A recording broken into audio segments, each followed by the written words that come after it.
ചേട്ടാ നമസ്കാരം. നമസ്കാരം. വടക്ക് കിഴക്ക് തുടങ്ങിയ ഒരു വിപ്ലവം അത് ഇപ്പോ ദക്ഷിണേന്ത്യയിലേക്ക് വ്യാപിക്കുന്നു എന്നുള്ള റിപ്പോർട്ടുകൾ പുറത്തു വരുന്നുണ്ട്. അതിൽ ഏറ്റവും അവസാനം ഒരു മാസീവ് മാസ്റ്റർ സ്ട്രോക്ക് നടത്തിയിരിക്കുന്നത് ഹിമന്ത ബിശ്വ ശർമ്മയാണ്. നമുക്കറിയാം, ഹിമന്ത ബിശ്വ ശർമ്മ എന്ന് പറയുന്നത് BJP-കാരനല്ല, കോൺഗ്രസ്സുകാരനായിരുന്നു. അദ്ദേഹം രാഹുൽ ഗാന്ധിയുടെ അടുത്ത് പോയി അപമാനിതനായി BJP-യിൽ വന്ന് ചേർന്ന് വടക്ക് കിഴക്ക് മുഴുവൻ പിടിച്ച് BJP-യുടെ കയ്യിൽ ഏൽപ്പിച്ചു എന്നുള്ളതാണ് ചരിത്രം. അപ്പോൾ ഈ ഹിമന്ത ബിശ്വ ശർമ്മ ഒരുപക്ഷെ നാളെ ചിലപ്പോൾ ആഭ്യന്തരമന്ത്രിയൊക്കെ ആയേക്കാം എന്നാണ് ബിജുചേട്ടൻ എന്നോട് പറഞ്ഞത്.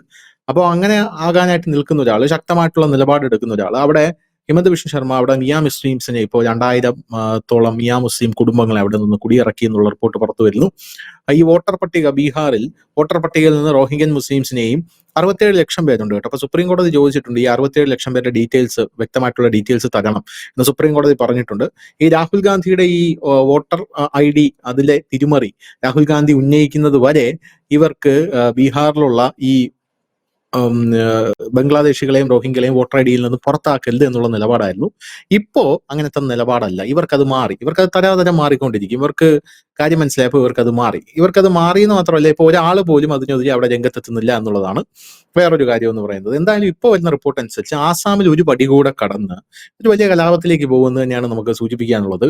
വലിയൊരു പടി കൂടെ കടന്ന് ഇപ്പോൾ ഹിമന്ത ബിശ്വ ശർമ്മ ഒരു കാര്യം ചെയ്തിട്ടുണ്ട്. അതായത് ഈ വോട്ടർ പട്ടികയിൽ നിന്ന് പുറത്തു പോകുന്ന ആൾക്കാരിലെ ഈ മൈനോറിറ്റീസ്, അതായത് ബംഗ്ലാദേശിലെ മൈനോറിറ്റീസ് ആയിട്ടുള്ള ആൾക്കാരുടെ മേൽ ഇപ്പോൾ ചുമത്തിയിരിക്കുന്ന കേസുകളെല്ലാം ഒഴിവാക്കാനുള്ള ഒരു തീരുമാനം ഇപ്പോൾ നിലവിൽ ഹിമന്ത ബിശ്വ ശർമ്മ എടുത്തിട്ടുണ്ട്.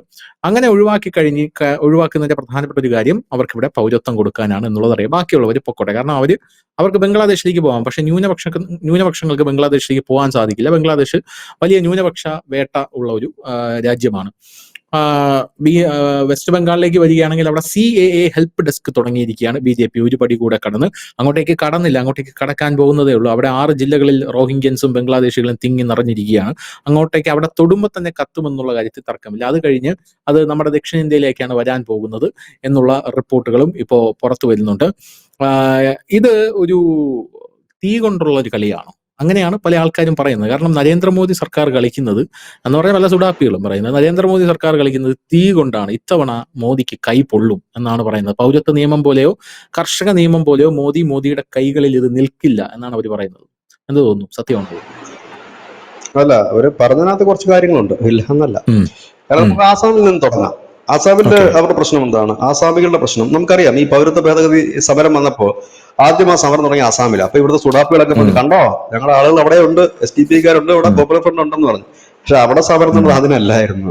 അവിടെ അവര് പറഞ്ഞത് 1977 ശേഷം വന്ന ഹിന്ദു ആയാലും ക്രിസ്ത്യൻ ആയാലും ജൂതനായാലും മുസ്ലിം ആയാലും ഇവിടെ വേണ്ട, അതായത് കുടിയേറിയവൻ ആരും വേണ്ടെന്നാണ് അവരുടെ നയം. അല്ലാതെ മുസ്ലിങ്ങളെ ഇവിടുന്ന് പറഞ്ഞില്ല, കുടിയേറിയ മുസ്ലിംസിനെ പുറത്താക്കുന്നില്ല എല്ലാവരും. അപ്പം ഈ ആസാമിലെ സ്ഥിതി എന്താന്ന് ചോദിച്ചാൽ, ഈ ബംഗ്ലാദേശിൽ നിന്ന് കുടിയേറിയവരാണ്. ഇവിടെ ഒരു പ്രധാനപ്പെട്ട കാര്യമുണ്ട് ധനുഷ്. ഈ ബംഗാളി ഹിന്ദുക്കളുണ്ട്, ബംഗാളി ഹിന്ദു എന്ന് പറയുന്ന ഒരു വിഭാഗമുണ്ട്, ബ്രാഹ്മൺസ് അടക്കമുള്ള ബംഗാളി ഹിന്ദുക്കൾ. ഇന്ന് മുൻപ് ഈ ബംഗ്ലാദേശ് എന്ന് പറയുന്ന നമുക്ക് സെപ്പറേറ്റ് രാജ്യമില്ലായിരുന്നല്ലോ. അപ്പൊ ഈ ബംഗ്ലാദേശികളും ബംഗാളിലും ഒരുപാട് റിലേഷൻസ് ഇപ്പോഴും ഉണ്ട്. അവരുടെ ബന്ധുക്കളായാലും കുടുംബക്കാരായാലും ഇപ്പോഴും ഉണ്ട്. അങ്ങനെയാണ് അവിടെ കിടക്കുന്ന ഹിന്ദുക്കളും ബംഗാളി ഹിന്ദുക്കളാണ്. അതാണ് അവിടുത്തെ ഹിന്ദുക്കൾക്ക് എന്തെങ്കിലും സംഭവിക്കുമ്പോൾ വെസ്റ്റ് ബംഗാളിൽ വലിയ പ്രതിഷേധം ഉണ്ടാകുന്നതിന്റെ പ്രധാന കാരണം ഇത് ഇവരുടെ തന്നെ രക്തവും ഇവരുടെ തന്നെ ബന്ധുക്കളും ഇവരുടെ തന്നെ ഒരു വകഭേദമാണ്. രണ്ടും ഒരേ സെയിം കൾച്ചറാണ്. ആചാരമായാലും സംസ്കാരമായാലും എല്ലാം സെയിം തന്നെയാണ്. അപ്പം ഇവര് വലിയ രീതിയിൽ ഈ വിഭജന കാലത്ത് കുടിയേറിയിരുന്നു. 1971 ശേഷം 71-ലാണല്ലോ ബംഗ്ലാദേശ് ഡിവൈഡ് ചെയ്യുന്നത്, ഒരു രാജ്യമാകുന്നത്. ആ സമയത്ത് ഈ ബംഗാളി ഹിന്ദുസ് എന്ന് പറയുന്ന വിഭാഗം, അവരെ ടോട്ടലി ബംഗാളി ഹിന്ദുസ് എന്നാണ് പറയുന്നത്. 10-18 വിഭാഗങ്ങളുണ്ട് അവര് നമ്മൾ ബംഗാളി ഹിന്ദുക്കൾ എന്നാണ് പറയുന്നത്. ആ ബംഗാളി ഹിന്ദുക്കളും ആസാമിൽ കുടിയേറിയിരുന്നു. റോഹിംഗ്യൻസും കുടിയേറിയിരുന്നു. റോഹിംഗ്യൻസ് ഒക്കെ പിന്നീട് വന്നവരാ. ഈ ബംഗാളി ഹിന്ദുക്കൾ എന്ന് പറയുന്ന ആ സമയത്ത് അത് ഒരു ഇസ്ലാമിക രാജ്യമാകുന്നു എന്ന് കാണുമ്പോൾ എന്തായാലും മുസ്ലിംസ് ഒന്നും അവിടെ നിന്ന് ഇങ്ങോട്ട് വരില്ലല്ലോ. അപ്പൊ അന്ന് സമയത്ത് പലായനം ചെയ്ത ഹിന്ദുക്കളായിരുന്നു ബംഗാളി ഹിന്ദുക്കൾ. അന്ന് അവരിവിടെ എത്തിയിരുന്നു. അപ്പം അവരിവിടെ സെറ്റിൽ ചെയ്തു, മുമ്പോട്ട് പോകുന്നു. ഒപ്പം തന്നെ കുറെ കഴിഞ്ഞപ്പോഴേക്കും ബംഗ്ലാദേശിൽ നിന്ന് പലരും കുടിയേറാൻ തുടങ്ങിയിരിക്കുന്നു. അതുപോലെ തന്നെ റോഹിംഗ്യകൾ കുടിയേറാൻ തുടങ്ങിയിരിക്കുന്നു. അവരാണ് ഇവിടെ വന്നിട്ട് ഏതാണ്ട് ഒരു പല ഡിസ്ട്രിക്റ്റുകളും അവരുടെ സ്വന്തമാക്കി കൊണ്ടുപോകുന്നു. അവരിവിടുത്തെ MLA-മാർ 25ഓളം MLA-മാർ കുടിയേറ്റ MLA-മാർ ആസാമിലുണ്ടായിരുന്നു. അപ്പം ഇങ്ങനെയൊക്കെ പോകുന്നു. ഈ ഒരു സാഹചര്യം വരുന്നു.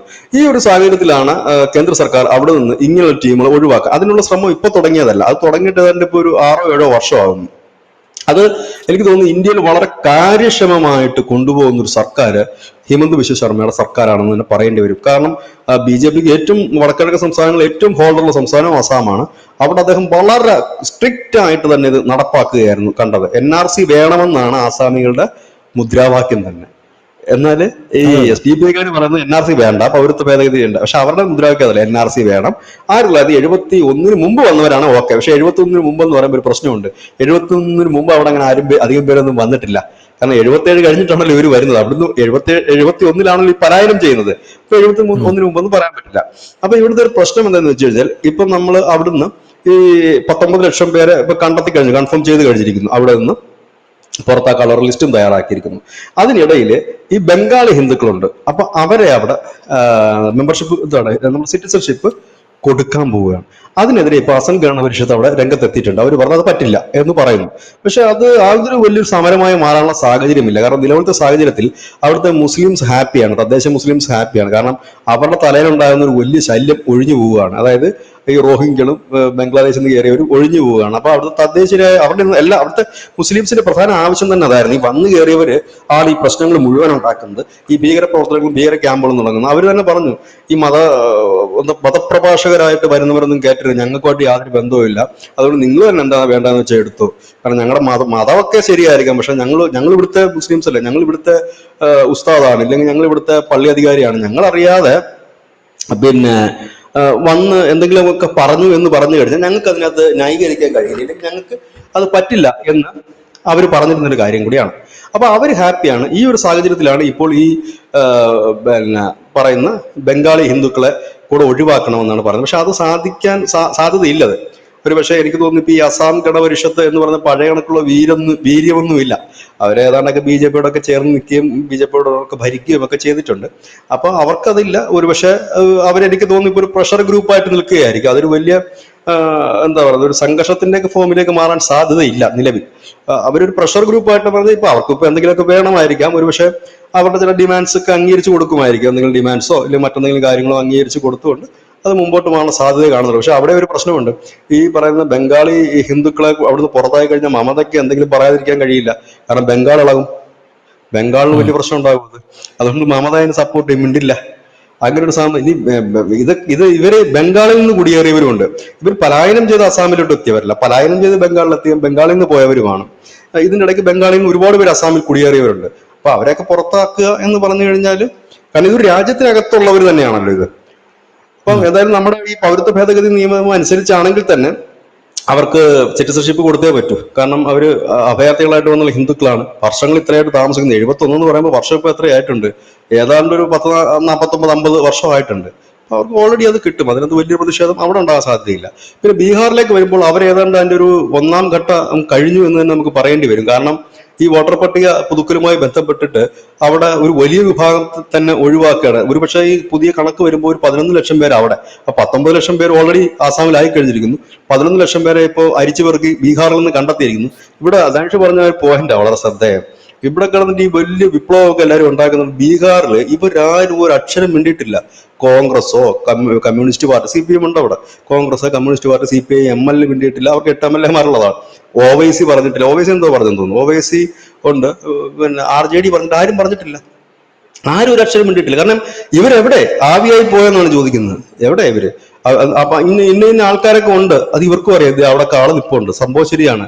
ഇവരുടെ ഡീറ്റെയിൽസ് എവിടെ ചോദിക്കുമ്പോൾ അവർക്കും ഇല്ല കൊടുക്കാനായിട്ട്. അവർക്കൊന്നും മിണ്ടാനില്ലാത്തതുകൊണ്ടാണ്.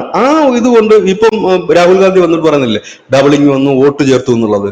അപ്പൊ എന്ത് പറ്റുമെന്ന് വെച്ച് കഴിഞ്ഞാല് ഈ പറയുന്നതിനെ പക്ഷെ അവരിപ്പോ ഒരു വലിയ പ്രതിഷേധ പ്രകടനം എങ്ങാണ്ട് ഡൽഹിയിൽ അറേഞ്ച് ചെയ്തിട്ടുണ്ട്. ജന്തർ മന്ദിറിലാണെന്ന് തോന്നുന്നു, പ്രതിപക്ഷ പാർട്ടികളൊക്കെ ഇതിനെതിരെയായിട്ട്. പക്ഷെ ഒന്നും സംഭവിക്കാൻ പോകുന്നില്ല. അവിടെ ഏതാണ്ട് അത് ഫൈനലൈസ് ചെയ്ത് കഴിഞ്ഞു ലിസ്റ്റ്. എനിക്ക് തോന്നുന്നു ഈ മാസം അവസാനത്തോടു കൂടി അതായത് പരാതിപ്പെടാനുള്ള സമയം അവസാനിക്കുകയാണ്. അത് കഴിഞ്ഞാൽ പിന്നെ അവർ ഫൈനൽ ലിസ്റ്റ് വരും. അപ്പൊ ബാക്കിയുള്ളവരൊന്നും ഇന്ത്യയിൽ തന്നെ പൗരന്മാരല്ലാത്തവരെ, ഇപ്പൊ 19 ലക്ഷം പേര് ആസാമിൽ കണ്ടെത്തിയവരും ഇനി മുതൽ ആസാം പൗരന്മാരല്ലവരും. അപ്പൊ പൗരന്മാരല്ലാത്തവരുമായിട്ടൊരു ജനവിഭാഗം നാട്ടിലുണ്ടാകും. അപ്പൊ പൗരന്മാരല്ലാത്തവരെന്ന് പറഞ്ഞാൽ അടങ്ങി ഒതുങ്ങി ജീവിക്കേണ്ടതായിട്ട് വരും. കാരണം അവരൊരു എന്താണ് പറയുന്നത്, മുൾമുനയിൽ നിന്ന് ജീവിക്കുകയാണ്. രണ്ടാം കിട എന്നല്ല, യാതൊരു ഇതുമില്ല, യാതൊരു ആനുകൂല്യമില്ല, ഒരു സുരക്ഷയുമില്ല, ഒരു പ്രയോറിറ്റിയുമില്ല. ഇങ്ങനെ ജീവിക്കുക എന്ന് പറഞ്ഞാൽ ഭയാനകമായ ഒരു ജീവിതമായിരിക്കും അവർക്ക്. ഈ പറയുന്ന ബീഹാറിൽ നിന്നുള്ളവർക്കും ഒരു ഭയാനക ജീവിതമായിരിക്കും. അപ്പൊ തന്നെ 19ഉം 11ഉം കൂടെ എത്രയായി? 30 ലക്ഷം പേര് ഈ രണ്ട് സംസ്ഥാനത്തു നിന്നായി. ഇനി ഒരു മാസീവായിട്ടുള്ള ഒരു ക്ലീനിങ് ഓപ്പറേഷൻ നടക്കേണ്ടത് ബംഗാളിലാണ്, പിന്നുള്ളത് മഹാരാഷ്ട്രയിലാണ്. മഹാരാഷ്ട്രയിൽ പിന്നെ അത് വളരെ എളുപ്പത്തിൽ നടക്കുമെന്ന് നമുക്ക് പറയേണ്ടി വരും. കാരണം വെച്ച് കഴിഞ്ഞാല് ഇപ്പൊ ശിവസേനയുണ്ട്. ഇപ്പൊ ശിവസേന ഇപ്പൊ കസിൻസ് തമ്മിൽ ഇപ്പൊ വലിയ ബന്ധത്തില്ല. ഉദ്ധവും പിന്നെ മറ്റേ കസിൻ രാജ് പിന്നെ താക്കറെ. രാജ് താക്കറയുടെ വലിയ ടേംസിലാണ്. കഴിഞ്ഞ ദിവസം രാഹുൽ ഗാന്ധി വിളിച്ചിട്ടുള്ള ഡിന്നറിന് പോയില്ല എന്നൊക്കെയാണ് കേൾക്കുന്നത് ഉദ്ധവ്. ഏതായാലും ഇപ്പൊ വലിയ ടേംസാ. അപ്പൊ ഈ ചേട്ടൻ ബാവ അനിയൻ ബാവ ഏത് സ്പേസ് കയറി വരണമെന്ന് ആലോചിച്ചുകൊണ്ടിരിക്കുക. കാരണം അവിടെ സ്പേസ് ഇല്ല രണ്ടു കൂട്ടർക്കും. കാരണം ഉദ്ധവ് ഏതാണ്ടൊക്കെ ഈ നിയമസഭ തെരഞ്ഞെടുപ്പ് തീർന്നു പോയി. പിന്നെ രാജ് താക്കറെ പണ്ട് മുതലേ ഇങ്ങനെ നിൽക്കുന്നു. ഈ സാഹചര്യത്തിൽ എങ്ങനെ കയറി വരണം എന്ന് പറഞ്ഞിരിക്കുമ്പോഴാണ് ഈ വീണ്ടും ഈ ഒരു വിഷയം അവിടെ വരുന്നത്. ഏതാ? ഈ പറയുന്ന അനധികൃത ബംഗ്ലാദേശികളെ പുറത്താക്കണം. ഒരുപക്ഷെ ആ വിഷയം ഏറ്റെടുത്തുകൊണ്ട് ഏറ്റവും കൂടുതൽ മുൻപന്തിയിൽ നിൽക്കാൻ പോകുന്ന ശിവസേനയായിരിക്കും. കോൺഗ്രസ് വെട്ടിൽ വീണു പോവുകയും ചെയ്യും. കാരണം ഓൾറെഡി ഇപ്പൊ ശിവസേന ഉദ്ധവ് വിഭാഗം എന്ന് പറയുന്നത് കോൺഗ്രസിന് സഖ്യകക്ഷിയുമാണ്. ഇവിടെയാണ് ഒരു വിഷയം വരുന്നത്. കോൺഗ്രസിന് അവിടെ ഈ വർഗീയ ചീട്ടിറക്കാൻ പറ്റില്ല. കാരണം മുസ്ലിംസിന് വേണ്ടി അവിടെ നിൽക്കാൻ കഴിയും. പണ്ടായിരുന്നു അവർ നിന്നത്, ഇപ്പൊ അവർക്ക് നിൽക്കാനുള്ള കപ്പാസിറ്റി ഇല്ല, ഭയമാണ്. നിന്ന് കഴിഞ്ഞാൽ ബാക്കി ചീട്ടൂടെ കീറും. പ്രത്യേകിച്ച് യു പി തെരഞ്ഞെടുപ്പ് വരുന്നു 2027. പല സംസ്ഥാനത്തും തെരഞ്ഞെടുപ്പ് വരുന്നു. അവിടെ ഈ ജാതിക്കാർ ഇറക്കാൻ പറ്റില്ല, അവിടെ പെട്ടു. പിന്നെ ഒരു വലിയ ക്ലീനിങ് നടക്കുന്നത്, അല്ലെങ്കിൽ വലിയൊരു ഒരു ഒരു ഒരു എന്താ പറയുന്നത്, ഒരു സ്കൂട്ടനിങ് നടക്കാൻ പോകുന്ന ഏരിയ സൗത്ത് ഇന്ത്യയാണ്. കാരണം ഈ നോർത്ത് ഇന്ത്യയിലൊക്കെ യോഗി യു പി കയറിയതിനു ശേഷം അവിടെയൊക്കെ വലിയ പിടുത്തം വന്നു തുടങ്ങി. അങ്ങനെ ഈ പിടുത്തം വരുന്ന സംസ്ഥാനങ്ങളിലുള്ള ബാക്കിയുള്ള ബംഗ്ലാദേശികളും റോഹിംഗ്യകളും കൂട്ടത്തോടെ സൗത്ത് ഇന്ത്യ ലക്ഷ്യമാക്കിയിട്ടാണ് അവർ നീങ്ങുന്നത്. പ്രത്യേകിച്ച് ഇപ്പൊ ഇൻഡസ്ട്രിയിൽ വളരെയധികം ഡെവലപ്പായി നിൽക്കുന്ന തെലങ്കാന, ആന്ധ്രാപ്രദേശ്, ഒപ്പം തന്നെ കർണാടക, തമിഴ്നാട്, കേരള, ഈ 5 ഇടങ്ങളിലാണ് ഏറ്റവും കൂടുതൽ ഇവർ ഇല്ലീഗൽസ് ആയിട്ടുള്ളവർ വന്നിരിക്കുന്നത്. കർണാടകത്തിൽ നിന്നൊക്കെ മിക്കവാറും ഒക്കെ ഒരു അറസ്റ്റ് എന്ന് പറഞ്ഞാൽ 300 പേര് 350 പേരെയൊക്കെയാണ് അറസ്റ്റ് ചെയ്യുന്നത്. ഈ ഒരു സാഹചര്യത്തിൽ ഉണ്ടാകും. അതിൽ ഇനിയിപ്പോ ഈ ദക്ഷിണേന്ത്യയിൽ നിന്ന് ഒരു കാര്യമായ എതിർപ്പുണ്ടാകുമെന്ന് എനിക്ക് തോന്നുന്നില്ല. ഇപ്പൊ ഈ വോട്ടർ പട്ടിക പുതുക്കലുമായി ബന്ധപ്പെട്ട് ആകെ ഒരു എതിർപ്പുണ്ടാക്കിയിരിക്കുന്നത് ശ്രീ സ്റ്റാലിൻ മാത്രമാണ്. അപ്പൊ ബാക്കിയുള്ളവർ ഉണ്ടാകില്ല. പക്ഷെ ദക്ഷിണേന്ത്യയിൽ ഒരു വലിയ, കാരണം ഈ വന്നിരിക്കുന്ന മുഴുവൻ ഈ പുഴുക്കുത്തുകളും ഇല്ലീഗലായിട്ട് വന്ന മുഴുവൻ പേരും സൗത്ത് ഇന്ത്യയിലാണ്. സൗത്ത് ഇന്ത്യയാണ് ഇപ്പൊ ഇതിങ്ങളുടെ ഒരു പറുദീസ. ഈ പറയുന്ന ടെററിസ്റ്റ് ഗ്രൂപ്പുകളുടെ അടക്കം ഒരു പറുദീസയായി സൗത്ത് ഇന്ത്യ മാറി. ഇത് നമ്മൾ പറഞ്ഞതല്ല, ഐക്യരാഷ്ട്രസഭ പറഞ്ഞതാണ്. സൗത്ത് ഇന്ത്യ ഒരു ഹബ്ബായി മാറിക്കഴിഞ്ഞിരിക്കുന്നു ഈ പിന്നെ എന്താ പറയുന്ന തീവ്രവാദ സംഘടനകളെ, സ്ലീപ്പർ സെല്ലുകളിലേക്ക്. ഇനി അടുത്ത നിരത്ത് എന്ന് പറഞ്ഞാൽ നോർത്ത് ഇന്ത്യ ക്ലിയർ ആക്കി കഴിഞ്ഞാൽ പിന്നെ അവരെ സംബന്ധിച്ച് സേഫാണ്. കാരണം ബി ജെ പിക്ക് ഇത് ഉടനെ ചെയ്തേ പറ്റൂ. കാരണം 2029 ആകുമ്പോഴേക്കും നമ്മൾ ഈ മണ്ഡല പുനർക്രമീകരണമുണ്ട്, പുനർനിർണയമുണ്ട്. ആ മണ്ഡല പുനർനിർണയത്തിൽ വരുമ്പോഴത്തേനും കൂടുതൽ മണ്ഡലങ്ങൾ ഉണ്ടാകും. അപ്പൊ നമുക്ക് കൃത്യമായ ഒരു സെൻസസ് ഉണ്ടാകണം. ഒപ്പം തന്നെ എത്ര പേര് ഇന്ത്യൻ പൗരന്മാരാണ് എന്നുള്ള കൃത്യമായ ഒരു രീതിയിലേക്ക് നമ്മൾ കാര്യങ്ങൾ മുമ്പോട്ട് പോവുകയും വേണം. അതിനുശേഷം നടക്കുന്ന ഒരു, അതായത് ഇപ്പോൾ നമ്മൾ ആസാം, ബീഹാറിലേക്ക് എത്തിയിരിക്കുന്നു, വെസ്റ്റ് ബംഗാൾ, മഹാരാഷ്ട്ര, അതിനുശേഷം വലിയൊരു നേരത്ത് സൗത്ത് ഇന്ത്യയിലായിരിക്കും. പക്ഷെ സൗത്ത് ഇന്ത്യയിൽ ഇത്തരത്തിലുള്ള ഒരു പ്രശ്നങ്ങളൊന്നും ഉണ്ടാകാൻ സാധ്യതയില്ല. ഇന്ത്യയിൽ ഏറ്റവും കൂടുതൽ പ്രശ്നങ്ങൾ ഉണ്ടാകാൻ സാധ്യതയുള്ള ഒരേ ഒരു സ്ഥലമേ ഉള്ളൂ, അത് വെസ്റ്റ് ബംഗാൾ ആയിരിക്കും. കാരണം അവിടെ മമതാ ബാനർജിയെ സംബന്ധിച്ചായാലും കോൺഗ്രസിനെ സംബന്ധിച്ചായാലും കമ്മ്യൂണിസ്റ്റിനെ സംബന്ധിച്ചായാലും ഒക്കെ അവരുടെ വോട്ട് ബാങ്ക് എന്ന് പറയുന്നത് ഈ വന്നു കയറിയവരാണ്. അപ്പോൾ അവരെ പുറത്താക്കുമ്പോൾ സ്വാഭാവികമായി പ്രതിഷേധം ഉയരുമല്ലോ. അത് എങ്ങനെയാണ് സേന അല്ലെങ്കിൽ ഇന്ത്യ കൈകാര്യം ചെയ്യുന്നില്ല, നമ്മുടെ കേന്ദ്രം കൈകാര്യം ചെയ്യുന്നതെന്ന് കാത്തിരുന്ന് കാണേണ്ടതായി വരും.